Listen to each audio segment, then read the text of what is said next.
जन्माष्टमी केव्हा साजरी करावी? जन्माष्टमी अष्टमी तिथी ही रोहिणी नक्षत्राच्या योगावर ठरते. यावर्षी अष्टमी तिथी आणि रोहिणी नक्षत्र वेगवेगळ्या दिवशी येत असल्यामुळे जन्माष्टमी 2 दिवस असणार आहे.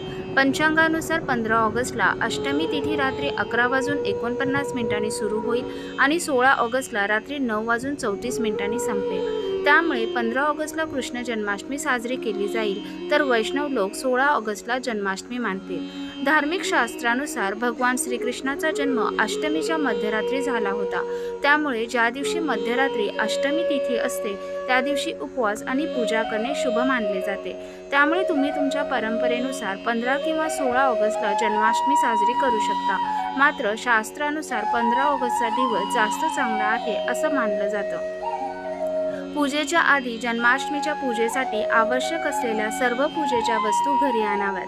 बाळगोपाळसाठी स्विंग, पूजा चौकी, चौकीसाठी नवीन लाल कापड, कृष्णाचा फ्रेम केलेला फोटो, पंचामृत, आसन, गंगाजल, तुपाचा दिवा, धूप काड्या, चंदन, कच्चा भात, तुळशीची पाने, प्रसादम, तुमच्या कृष्ण मूर्तीसाठी कपडे आणि फुलांनी बनवलेला हार. जन्माष्टमीच्या रात्री 12 वाजता तुम्ही घरात छान कृष्णाचा पाळणा सजवावा.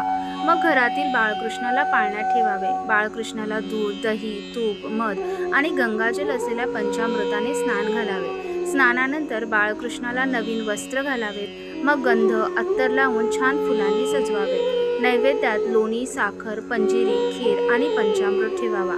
मग पाळणा हलवावा व यावेळी कृष्ण भजन गावे. कृष्णाच्या मंत्राचा जप करावा आणि आरती करून श्रीकृष्णाला नमस्कार करावा.